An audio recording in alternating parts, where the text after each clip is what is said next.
ফেব্রুয়ারি ভোরে ইরান জুড়ে এক ভয়াবহ ও আকস্মিক বিমান হামলা চালিয়েছে যুক্তরাষ্ট্র এবং ইসরায়েলের যৌথ বাহিনী। রোরিং লায়ন ছদ্মনামে পরিচালিত এই হামলায় তেহরান সহ ইরানের বেশ কয়েকটি গুরুত্বপূর্ণ শহর প্রকম্পিত হয়ে উঠেছে। যুক্তরাষ্ট্র ও ইসরায়েলের আকস্মিক হামলার পর ইরান তার দীর্ঘ প্রতীক্ষিত প্রতিশোধ শুরু করেছে। কয়েকশো ব্যালিস্টিক ক্ষেপণাস্ত্র এবং ড্রোন নিয়ে ইরান সরাসরি ইসরায়েলি ভূখণ্ড এবং মধ্যপ্রাচ্যের মার্কিন ঘাঁটিগুলোতে আক্রমণ চালিয়েছে। এই মুহূর্তে সবার মনে একটাই প্রশ্ন, যুক্তরাষ্ট্র কি পারবে তাদের ঘাঁটি রক্ষা করতে, নাকি খামেনির মিসাইলের আঘাতে সব তছনছ হয়ে যাবে?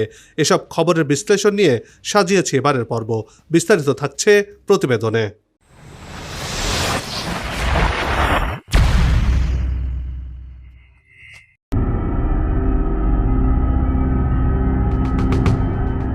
সুপ্রিয় দর্শক, স্বাগত জানাচ্ছি। মধ্যপ্রাচ্যে বেজে উঠেছে যুদ্ধের দামামা। দীর্ঘ উত্তেজনার পর 28 ফেব্রুয়ারি ভোরে ইরান জুড়ে এক ভয়াবহ ও আকস্মিক বিমান হামলা চালিয়েছে যুক্তরাষ্ট্র এবং ইসরায়েলের যৌথ বাহিনী। রোরিং লায়ন ছদ্মনামে পরিচালিত এই হামলায় তেহরান সহ ইরানের বেশ কয়েকটি গুরুত্বপূর্ণ শহর প্রকম্পিত হয়ে উঠেছে। এই হামলার বিস্তারিত এবং ইরানের সম্ভাব্য প্রতিক্রিয়া নিয়ে সাজিয়েছে এই বিশেষ প্রতিবেদন।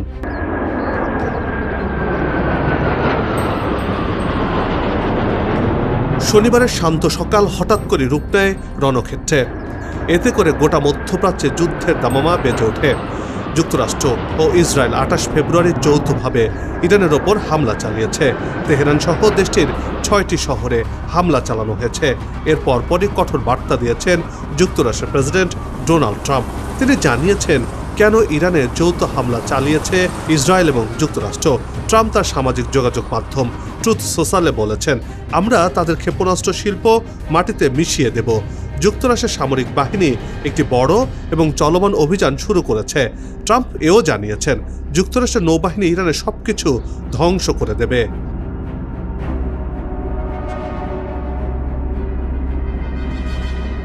এর আগে শনিবার ভোরে ইসরায়েল ইরানের ওপর আগাম হামলা চালিয়েছে বলে ঘোষণা দিয়েছিলেন দেশটির প্রতিরক্ষামন্ত্রী ইসরায়েল কাটস।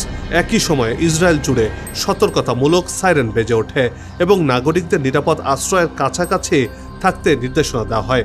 ইসরায়েল কাটস এক বিবৃতিতে জানিয়েছিলেন, ইরান থেকে সম্ভাব্য হুমকি মোকাবেলায় এই হামলা চালানো হয়েছে। তার ভাষায়, ইসরায়েল রাষ্ট্রের বিরুদ্ধে যে হুমকি তৈরি হয়েছে তা দূর করতেই এই আগাম আঘাত আনা হয়েছে।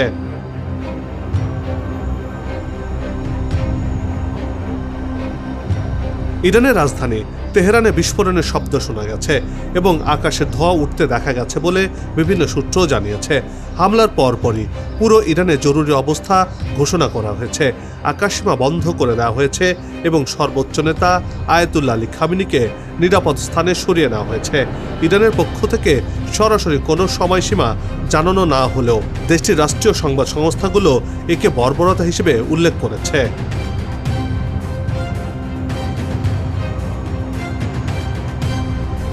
যুক্তরাষ্ট্র ও ইসরায়েলের যৌথ হামলার কঠোর জবাব দেওয়ার প্রস্তুতি নিচ্ছে ইরান।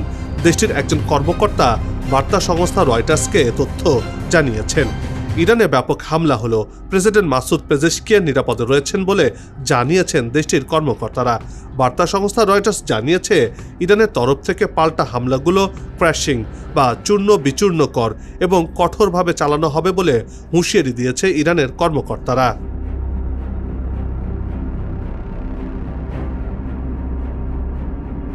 এদিকে ইসরায়েলের সেনাপ্রধান এল জামির পরিস্থিতি নিবিড়ভাবে পর্যবেক্ষণ করছেন বলে প্রতিরক্ষা মন্ত্রণালয় সূত্রে জানা গেছে। সামরিক বাহিনী জানিয়েছে, প্রয়োজন হলে আরও বড় পদক্ষেপ নেওয়া হবে, অর্থাৎ আগামীতে ইরান এবং ইসরায়েলের মধ্যে আরও বড় ধরনের যুদ্ধের আশঙ্কা করছেন বিশ্লেষকরা। আর সেই যুদ্ধে জড়িয়ে পড়ছে মার্কিন যুক্তরাষ্ট্র। এতে করে প্রশ্ন আসছে, তাহলে এই মধ্যপ্রাচ্যে যে মার্কিন যুক্তরাষ্ট্রের ঘাঁটিগুলো রয়েছে সেগুলো কি নিরাপদ থাকবে, নাকি সেগুলো ধ্বংস হয়ে যাবে? সে প্রশ্ন এখন সবার মুখে মুখে।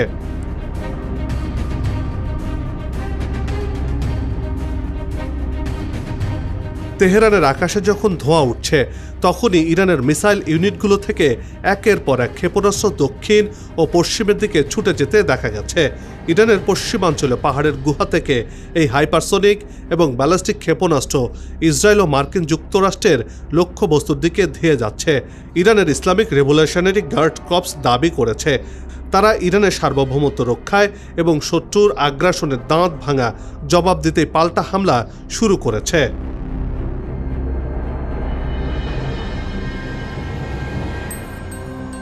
মার্কিন বাহিনীকে সহযোগিতার অভিযোগে উপসাগরীয় দেশগুলোতে ক্ষেপণাস্ত্র ছুড়েছে ইসলামী প্রজাতন্ত্রের বাহিনী। এরই অংশ হিসেবে এবার সৌদি আরবে মার্কিন সামরিক ঘাঁটিতে পাল্টা হামলা চালিয়েছে আয়াতুল্লাহ আলী খামেনির দেশ। এর আগে বাহরাইনে ওয়াশিংটনের পঞ্চম নৌবহরের সদর দপ্তরে হামলা চালিয়েছে ইরান। এতে সেটি ধ্বংস হয়ে গেছে বলে বিভিন্ন সংবাদ মাধ্যমের খবরে জানা গেছে। এরপর একে একে কুয়েত, কাতার ও আরব আমিরাতের ভূমিতে থাকা মার্কিন সামরিক ঘাঁটিগুলোতে ছোড়া হয়েছে ইরানের ক্ষেপণাস্ত্র। এর মাধ্যমে একাধিক শক্তিশালী বিস্ফোরণের খবর পাওয়া গেছে। এই তিনটি দেশেই মার্কিন সামরিক ঘাঁটি রয়েছে, যা এই অঞ্চলের নিরাপত্তা সমীকরণকে আরও জটিল করে তুলেছে। সংযুক্ত আরব আমিরাতের রাজধানী আবুধাবির আকাশে 28 ফেব্রুয়ারি সকালে কালো ধোঁয়ার কুণ্ডলী উঠতে দেখা গেছে।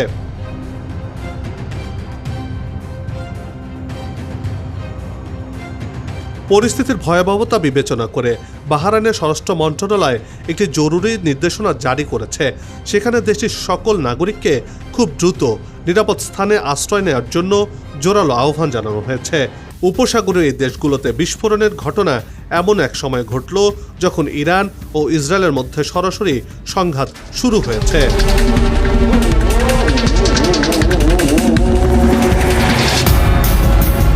যুক্তরাষ্ট্র ও ইসরায়েলের যৌথ হামলার মধ্যে ইসরায়েলে পাল্টা ক্ষেপণাস্ত্র ছুড়েছে ইরান। এরই মধ্যে উত্তর ইসরায়েলে বিস্ফোরণের শব্দ শোনা গেছে। ইসরায়েলি সামরিক বাহিনী জানিয়েছে আকাশ প্রতিরক্ষা ব্যবস্থা ব্যবহার করে ক্ষেপণাস্ত্র ভূপাতিত করার চেষ্টা চলেছে। তবে হামলায় তাৎক্ষণিকভাবে কোনো ক্ষয়ক্ষতি বা হতাহতের খবর পাওয়া যায়নি। টাইমস অফ ইসরায়েলের প্রতিবেদনে বলা হয়, উত্তর ইসরায়েলে ইরানের ব্যালিস্টিক ক্ষেপণাস্ত্র হামলায় এখন পর্যন্ত কোনো হতাহতের খবর পাওয়া যায়নি।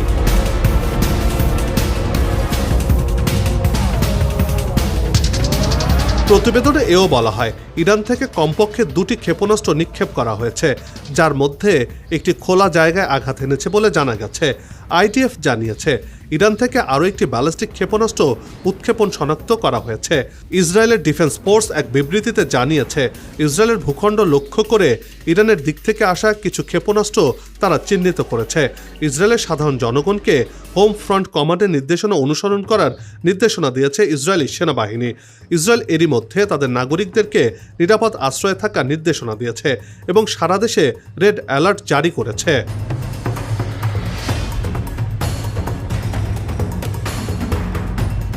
পুরো মধ্যপ্রাচ্য এখন এক নজিরবিহীন অস্থিরতার মধ্য দিয়ে এগিয়ে যাচ্ছে এবং এই দেশগুলোতে অবস্থানরত সাধারণ মানুষের মধ্যে চরম আতঙ্ক ছড়িয়ে পড়েছে। পরিস্থিতি যেদিকে এগুচ্ছে তাতে এটি কেবল ইরান ইসরায়েল দ্বন্দ্বের মধ্যে সীমাবদ্ধ থাকছে না। বিশ্ববাজারে জ্বালানি তেলের দাম এরই মধ্যে লাফিয়ে লাফিয়ে বাড়ছে। মধ্যপ্রাচ্য কি এক মহাপ্রলয়ের মুখে, সে প্রশ্ন এখন ঘুরে ফিরে আসছে।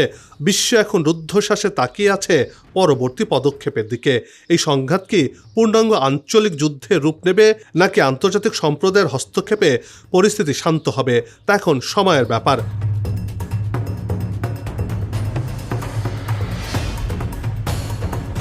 দর্শক, এই উত্তপ্ত পরিস্থিতির প্রতিটি মুহূর্তের খবরের ওপর আমাদের নজর রয়েছে।